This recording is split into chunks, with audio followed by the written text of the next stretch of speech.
Hi, my name is Mark Einstein, and I thought I'd do this quick video on compliance. What on earth is compliance?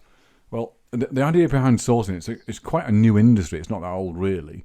And the idea behind sourcing is that you find deals or find properties that investors might want to buy. So why wouldn't an investor find them themselves? Well, quite often investors have got funds, but they're working hard in their role, their job, their business to get the funds. So they don't have time to go out and do another thing, go and find properties.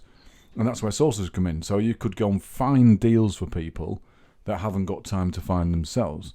So you'd seek out properties which fit their criteria. It could be a single let, it could be a HMO, it could be an SA property, it could be anything, any type of property. But you find them and then you can charge them a fee as a buyer's agent or it's commonly called a sourcer. So what do you need to be compliant, or why do you need to be compliant? Well, if you're collecting a fee off somebody for supplying a product in property, then you need some compliance in place and there's some regulations. The first one is the Estate Agency Act 1979. You've got to stick by the Estate Agency Act.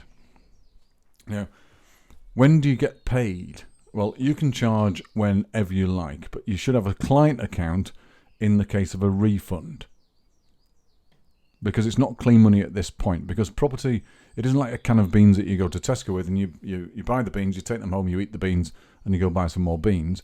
A property can take up to 3 months, sometimes 6 months to go through. So they're not your funds until completion, really. They're not clean funds. So a separate client account in case of a refund or the deal falling over. So the Property Ombudsman or the PRS. The PRS is the Property Redress Scheme. So we've got the TPO or the PRS. Up to you which one you join, but it means you've got a complaints process that's government backed or government approved. You've got a complaints process in your business, and they've got some redress. The investor has got some redress to come back to should they complain about your service. And if you're in business, you will get a complaint at some point. And if they're not happy with the answer of their complaint, then they've got redress with the redress scheme or the property ombudsman to go back to. So you should be registered with one of those.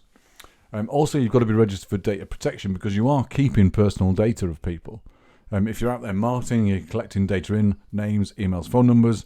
And the thing about data protection is, if the intended target is you can identify them as a person through the data you've got of them, then you have to have a data protection license because you're keeping personal data. So a name is identifiable as a person. An email address quite often is identifiable as a person. Sometimes a phone number isn't. But if you're collecting names, emails and phone numbers, then they are. What else then? Anti-money laundering. Go on to HMRC's website, just type in anti-money laundering and go through their questionnaire. That will spit out a fee for you, and then you can be anti-money laundering. You can be the AML officer for your company. And of course, to do all this, you should operate with insurance. So what's insurance? Well, insurance is professional indemnity insurance, and that's so that you can be protected, or your business can be protected over giving bad advice.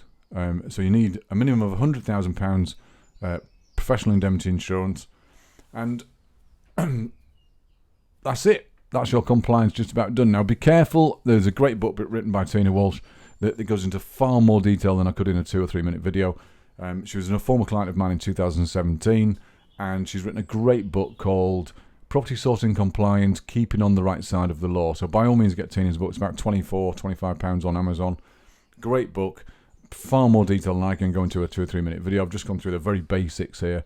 If you want to get in touch and take your property journey faster, quicker, better, with help, then by all means get in touch. I'll put a link in the comments below. We can have a chat and see if you want to take it further. But my name's Mark Einstein, and I'll speak to you soon.